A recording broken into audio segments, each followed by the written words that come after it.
Welcome. We're here to talk about RAKR, Rainmaker Worldwide Incorporated. This one is a beauty. Market cap's just $1 million. Authorized shares right at 500 million.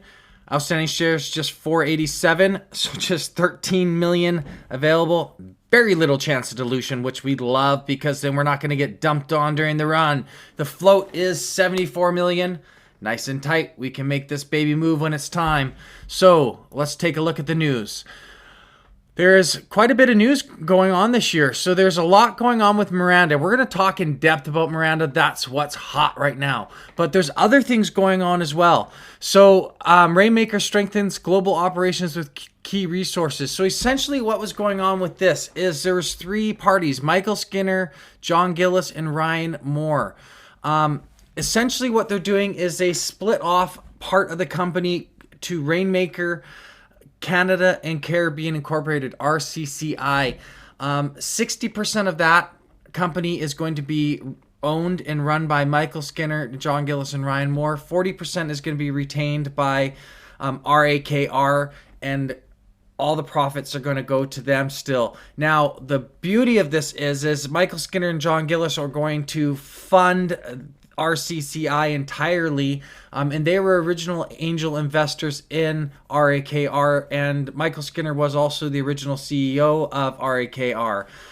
Michael Skinner is an angel investor, managing partner of Viva Industries.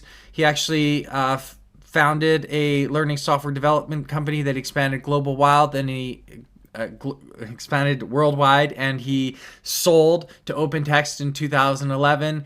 He also has run for a couple federal elections in Canada, so he's a pretty well-to-do guy.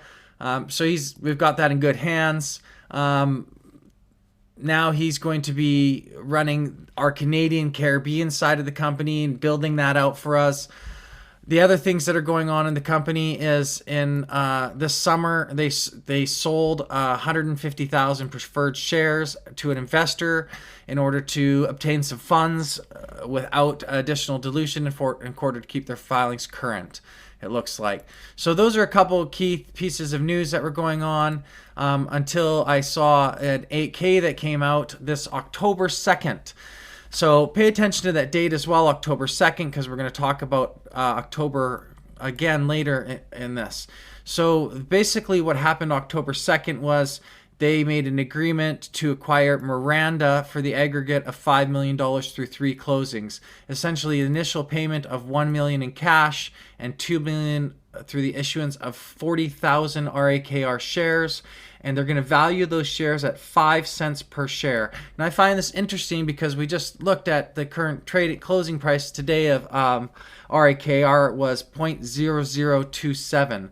So clearly they're valuing the shares at a much higher value than we are due at signing. And the second closing payment of $1 million and third of $1 million as well. These deferred payments were 12% and full prior. Now, this is not a traditional merger. This is a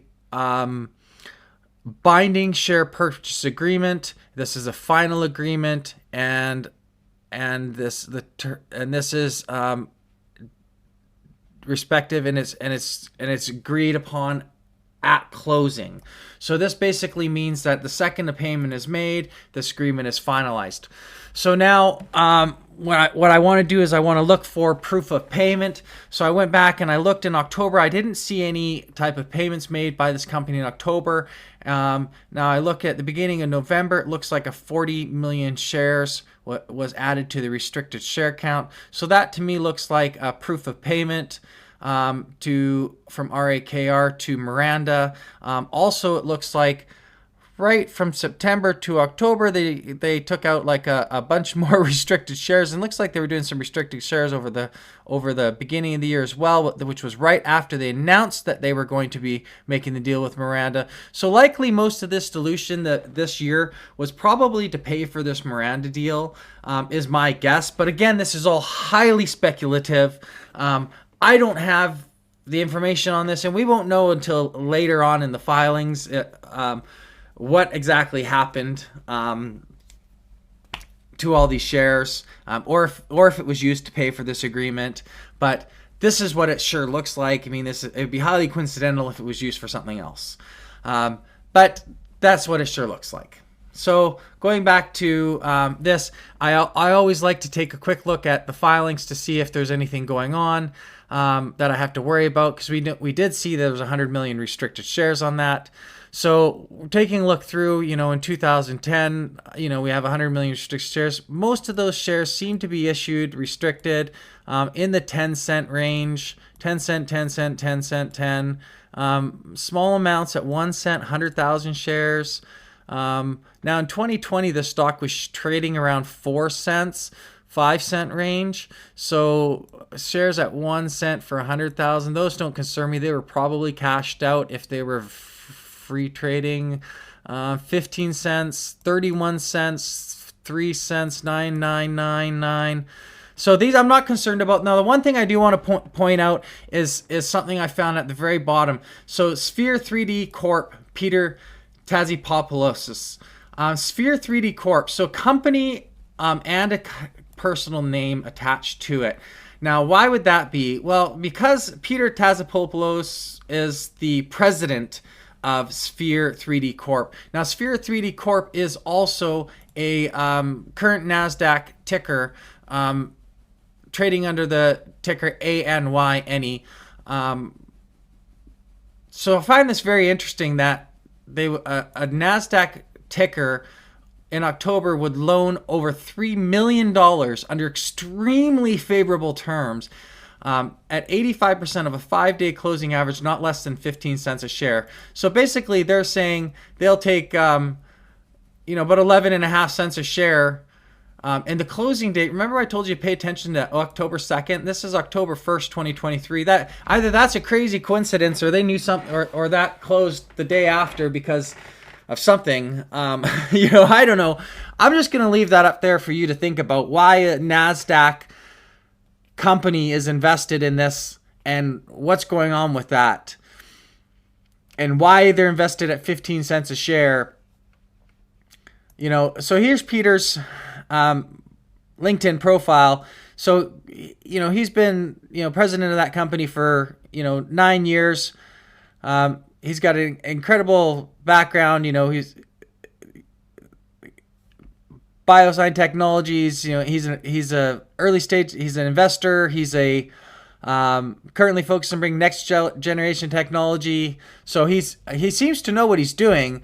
I feel pretty good about him being invested, especially heavily invested in this company. That makes me feel pretty solid, to be honest. Him and Michael both. So next thing I do is I check out Rainmaker online, and that makes me feel good at the heartstrings. Nobody goes thirsty. 2.2 billion people need to drink. Air to water, harvest fresh. I mean, there's not much more you can say about Rainmaker other than it's a heartstring puller. You go check out their online web presence too, and their website's absolutely gorgeous. 2.2 billion people on the world lack safe drinking water, and they can help. I actually did reach out to this company today online and on the phone. Got positive responses in both things. These guys are a real company. They're actually really trying to help people. It's a pretty easy company to get behind, to be honest. But that shouldn't be why you invest. You should invest just because you think it's a good investment. So, do your due diligence, please. Now, but let's get into the meat and potatoes of why we're here today. Today is Miranda Day, right? Miranda is our new acquisition. This is the big thing. We just, spent, $2 million in shares and $1 million cash to buy.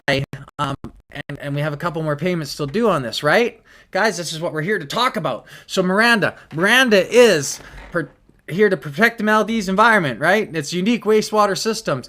But they're more than that. They are in 35 countries around the globe. They have a massive factory. They turn wastewater into seawater. They have several Fortune 500 clients, including BP, Marriott, Hilton, Chevron, Exxon, Newater. Please go to their website, check out their video. It's amazing.